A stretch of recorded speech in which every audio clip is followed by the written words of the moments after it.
कल्मषापहम्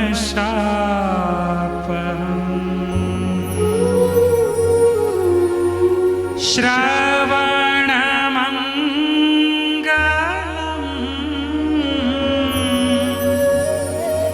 श्रीमदाततम्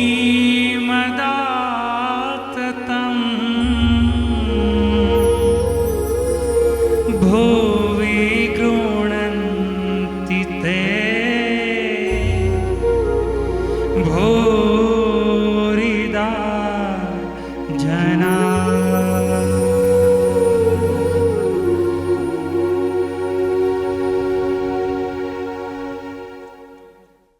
जय स्वामीनारायण, जय द्वारिकाधीश। श्रीमद् भागवत कथा प्रथम स्कंद अथ पंचदशोध्याय। कृष्ण विरह व्यथित पांडवों का परीक्षित को राज्य देकर स्वर्ग सिधारना। सूत जी कहते हैं, भगवान श्री कृष्ण के प्यारे सखा अर्जुन एक तो पहले ही श्री कृष्ण के विरह से क्रुश हो रहे थे, उस पर राजा युधिष्ठिर ने उनकी विषाद ग्रस्त मुद्रा देखकर उसके विषय में कई प्रकार की आशंकाएं करते हुए प्रश्नों की जड़ी लगा दी। शोक से अर्जुन का मुख और हृदय कमल सूख गया था, चेहरा फीका पड़ गया था। वे उन्हीं भगवान श्री कृष्ण के ध्यान में ऐसे डूब रहे थे कि बड़े भाई के प्रश्नों का कुछ भी उत्तर न दे सके। श्री कृष्ण की आंखों से ओझल हो जाने के कारण वे बढ़ी हुई प्रेम जनित उत्कंठा के परवश हो रहे थे। रथ हाकने टहलने आदि के समय भगवान ने उनके साथ जो मित्रता, अभिन्न हृदयता और प्रेम से भरे हुए व्यवहार किए थे, उनकी याद पर याद आ रही थी। बड़े कष्ट से उन्होंने अपने शोक का वेग रोका, हाथ से नेत्रों के आंसू पोंछे और फिर रूधे हुए गले से अपने बड़े भाई महाराज युधिष्ठिर से कहने लगे। अर्जुन बोले, महाराज, मेरे ममेरे भाई अथवा अत्यंत घनिष्ठ मित्रता रूप धारण कर श्री कृष्ण ने मुझे ठग लिया। मेरे जिस प्रबल पराक्रम से बड़े बड़े देवता भी आश्चर्य में डूब जाते हैं, उसे श्री कृष्ण ने मुझसे छीन लिया। जैसे यह शरीर प्राण से रहित होने पर मृतक कहलाता है, वैसे ही उनके क्षण भर के वियोग से संसार अप्रिय दिखने लगता है। उनके आश्रय से द्रौपदी स्वयंवर में राजा द्रुपद के घर आए हुए कामोन्मत्त राजाओं का तेज मैंने हरण कर लिया, धनुष्य पर बाण चढ़ाकर मत्स्यवेद किया और इस प्रकार द्रौपदी को प्राप्त किया था। उनकी सन्निधि मात्र से मैंने समस्त देवताओं के साथ इंद्र को अपने बल से जीतकर अग्निदेव को उनकी तृप्ति के लिए खांडव वन का दान कर दिया और मई दानव की निर्माण की हुई अलौकिक कला कौशल से युक्त मायामय सभा प्राप्त की और आपके यज्ञ में सब ओर से आकर राजाओं ने अनेकों प्रकार की भेंट समर्पित की। 10,000 हाथियों की शक्ति और बल से संपन्न आपके इन छोटे भाई भीमसेन ने उन्हीं की शक्ति से राजाओं के सिर पर पैर रखने वाले अभिमानी जरासंध का वध किया था। तदंतर उन्हीं भगवान ने उन बहुत से राजाओं को मुक्त किया जिनको जरासंध ने महाभैरव यज्ञ में बलि चढ़ाने के लिए बंदी बना रखा था। उन सब राजाओं ने आपके यज्ञ में अनेकों प्रकार के उपहार दिए थे। महारानी द्रौपदी राजसु यज्ञ के महान अभिषेक से पवित्र हुई। अपने उन सुंदर केशों को जिन्हें दुष्टों ने भरी सभा में छूने का साहस किया था, बिखर कर तथा आंखों में आंसू भरकर जब श्री कृष्ण के चरणों में गिर पड़ी, तब उन्होंने उसके सामने उसके उस घोर अपमान का बदला लेने की प्रतिज्ञा करके उन द्रुतों की स्त्रियों की ऐसी दशा कर दी कि वे विधवा हो गई और उन्हें अपने केश अपने हाथों खोल देने पड़े। वनवास के समय हमारे वैरी दुर्योधन के षड्यंत्र से 10,000 शिष्यों को साथ बिठाकर भोजन करने वाले महर्षि दुर्वासा ने हमें दुस्तर संकट में डाल दिया था। उस समय उन्होंने द्रौपदी के पात्र में बची हुई शाक की एक पत्ती का भी भोग लगाकर हमारी रक्षा की। उनके ऐसा करते ही नदी में स्नान करती हुई मुनि मंडली को ऐसा प्रतीत हुआ मानो उनकी तो बात ही क्या, सारी त्रिलोकी ही तृप्त हो गई। उनके प्रताप से मैंने युद्ध में पार्वती सहित भगवान शंकर को आश्चर्य में डाल दिया तथा उन्होंने मुझको अपना पाशुपत नामक अस्त्र दिया। साथ ही दूसरे लोकपालों ने भी प्रसन्न होकर अपने अपने अस्त्र मुझे दिए। और तो क्या, उनकी कृपा से मैं इस शरीर से स्वर्ग में गया और देवराज इंद्र की सभा में उनके बराबर आधे आसन पर बैठने का सम्मान मैंने प्राप्त किया। उनके आग्रह से जब मैं स्वर्ग में ही कुछ दिनों तक रह गया तब इंद्र के साथ समस्त देवताओं ने मेरी इन्हीं गांडीव धारण करने वाली भुजाओं का निवांत कवच आदि दैत्यों को मारने के लिए आश्रय लिया। महाराज, यह सब जिनकी महती कृपा का फल था, उन्हीं पुरुषोत्तम भगवान श्री कृष्ण ने मुझे आज ठग लिया है। महाराज, कौरवों की सेना भीष्म, द्रोण आदि अजय महामत्स्यों से पूर्ण अपार समुद्र के समान दुस्तर थी, परंतु उनका आश्रय ग्रहण करके अकेले ही रथ पर सवार हो मैं उसे पार कर गया। उन्हीं की सहायता से आपको याद होगा, मैंने शत्रुओं से राजा विराट का सारा गौधन तो वापस ले ही लिया, साथ ही उनके सिरों पर से चमकते हुए मणिमय मुकुट तथा अंगों के अलंकार तक छीन लिए थे। भाई जी, कौरवों की सेना भीष्म, कर्ण, द्रोण, शल्य तथा अन्य बड़े बड़े राजाओं और क्षत्रिय वीरों के रथों से शोभायमान थी।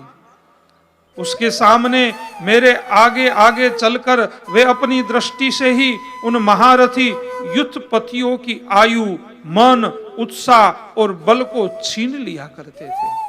द्रोणाचार्य, भीष्म, कर्ण, भूरिश्रवा, सुशर्मा, शल्य, जयद्रथ और बाहलिक आदि वीरों ने मुझ पर अपने कभी न चुकने वाले अस्त्र चलाए थे, परंतु जैसे हिरण्यकशिपु आदि दैत्यों के अस्त्र शस्त्र भगवत भक्त प्रहलाद का स्पर्श नहीं कर सकते थे, वैसे ही उनके शस्त्रास्त्र मुझे छू तक नहीं सके। यह श्री कृष्ण के भुज दंडों की छत्र छाया में रहने का ही प्रभाव था। श्रेष्ठ पुरुष संसार से मुक्त होने के लिए जिनके चरण कमलों का सेवन करते हैं, अपने आपत्त को दे डालने वाले उन भगवान को मुझे दुर्बुद्धि ने सारथी तक बना डाला। आहा, जिस समय मेरे घोड़े थक गए थे और मैं रथ से उतरकर पृथ्वी पर खड़ा था, उस समय बड़े बड़े महारथी शत्रु भी मुझ पर प्रहार न कर सके, क्योंकि श्री कृष्ण के प्रभाव से उनकी बुद्धि मारी गई थी। महाराज, माधव के उन्मुक्त और मधुर मुस्कान से युक्त विनोद भरे एवं हृदय स्पर्शी वचन और उनका मुझे पार्थ, अर्जुन, सखा, कुरुनंदन आदि कहकर पुकारना मुझे याद आने पर मेरे हृदय में उथल पथल मचा देते हैं। सोने, बैठने, टहलने और अपने संबंध में बड़ी बड़ी बातें करने तथा भोजन आदि करने में हम प्राय एक साथ रहा करते थे। किसी किसी दिन मैं व्यंग से उन्हें कह बैठता, मित्र तुम तो बड़े सत्यवादी हो। उस समय भी वे महापुरुष अपनी महानुभावता के कारण जैसे मित्र अपने मित्र का और पिता अपने पुत्र का अपराध सह लेता है, उसी प्रकार मुझ दुर्बुद्धि के अपराधों को सह लिया करते थे। महाराज, जो मेरे सखा प्रिय मित्र नहीं मेरे हृदय ही थे, उन्हीं पुरुषोत्तम भगवान से मैं रहित हो गया हूं।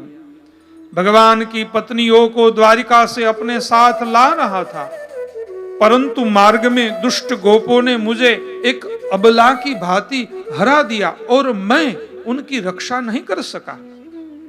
वही मेरा गांडीव धनुष्य है, वही बाण है, वही रथ है, वही घोड़े है और वही मैं रथी अर्जुन हूं, जिसके सामने बड़े बड़े राजा लोग सिर झुकाया करते हैं। श्री कृष्ण के बिना ये सब एक ही क्षण में नहीं के समान सार शून्य हो गए। ठीक उसी तरह जैसे भस्म में डाली हुई आहुति, कपट भरी सेवा और उसर में बोया हुआ बीज व्यर्थ जाता है। राजन, आपने द्वारिकावासी अपने जिन सुहृद संबंधियों की बात पूछी है, वे ब्राह्मणों के शापवश महाग्रस्त हो गए और वारुणी मदिरा के पान से मदोन्मत्त होकर अपरिचितों की भांति आपस में ही एक दूसरे से भिड़ गए और घुसों से मारपीट करके सब के सब नष्ट हो गए। उनमें से केवल 4-5 ही बचे हैं। वास्तव में यह सर्वशक्तिमान भगवान की ही लीला है कि संसार के प्राणी परस्पर एक दूसरे का पालन पोषण भी करते हैं और एक दूसरे को मार भी डालते हैं। राजन, जिस प्रकार जलचरों में बड़े जंतु छोटों को, बलवान दुर्बलों को एवं बड़े और बलवान भी परस्पर एक दूसरे को खा जाते हैं, उसी प्रकार अतिशय बली और बड़े यदुवंशियों के द्वारा भगवान ने दूसरे राजाओं का संहार कराया।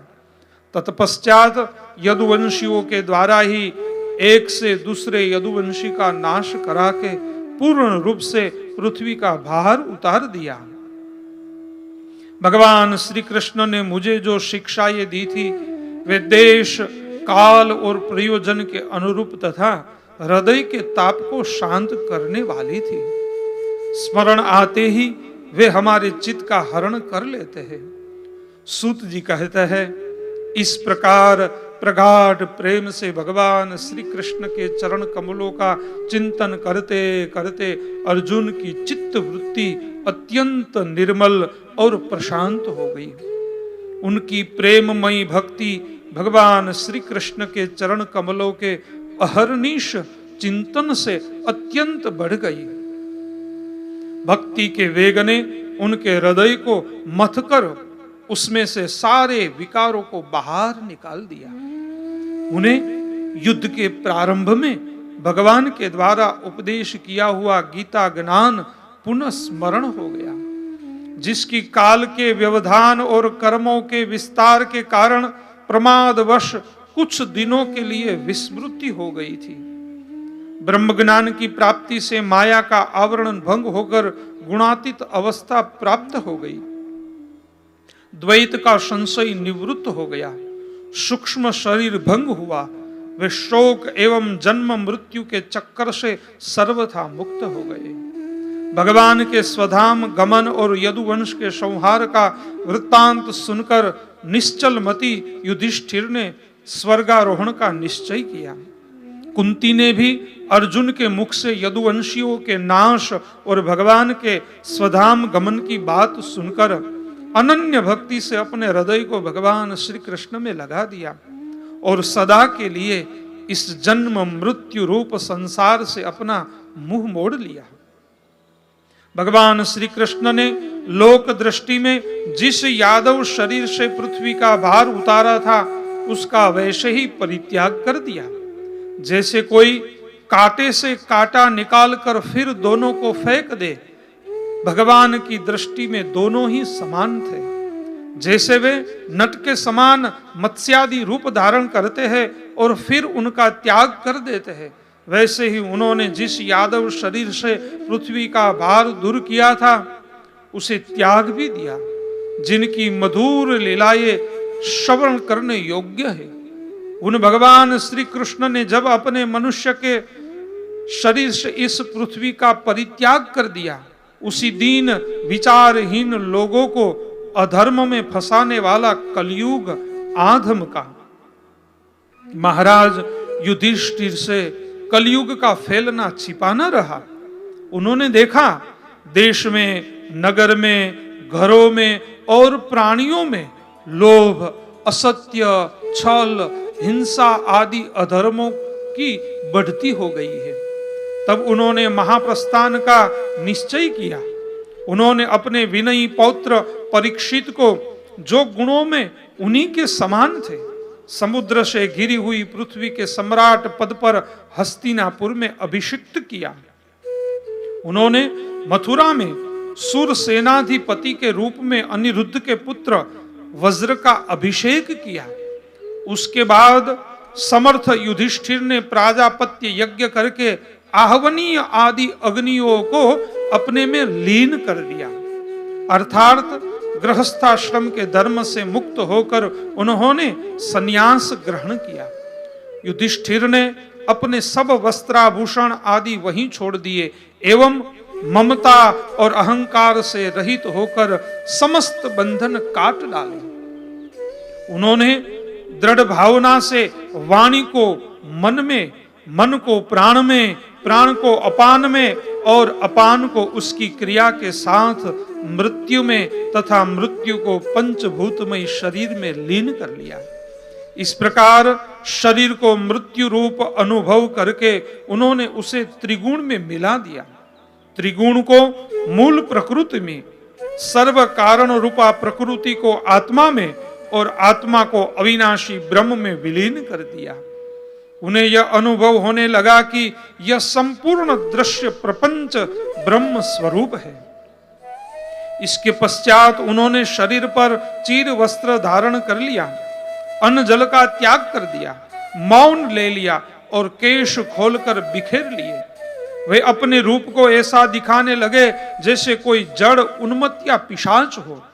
फिर वे बिना किसी की बाट देखे तथा बहरे की तरह बिना किसी की बात सुने घर से निकल पड़े।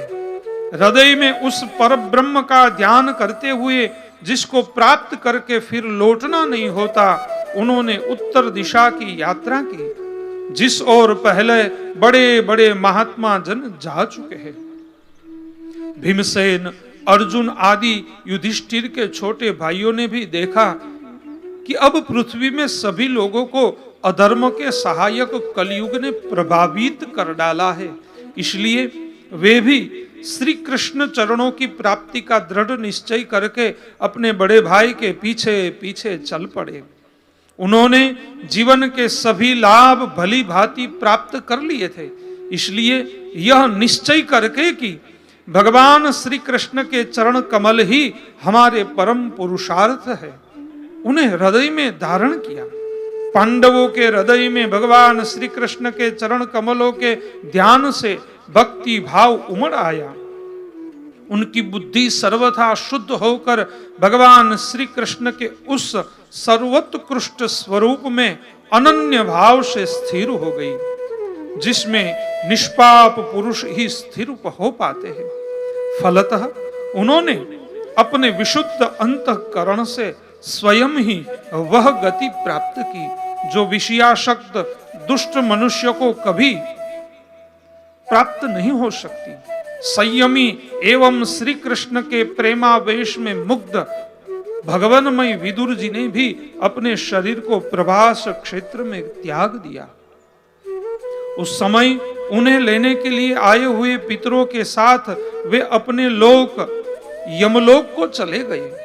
द्रौपदी ने देखा कि अब पांडव लोग निरपेक्ष हो गए हैं, तब वे अनन्य प्रेम से भगवान श्री कृष्ण का ही चिंतन करके उन्हें प्राप्त हो गई।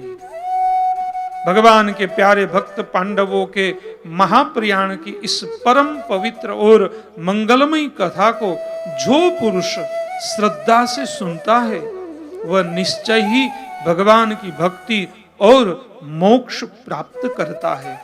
इति श्रीमद् भागवते महापुराणे पारमहंस्यां संहितायां प्रथम स्कंदे पांडव स्वर्गारोहण नाम पंचदशोध्याय समाप्त। जय स्वामीनारायण, जय द्वारिकाधीश।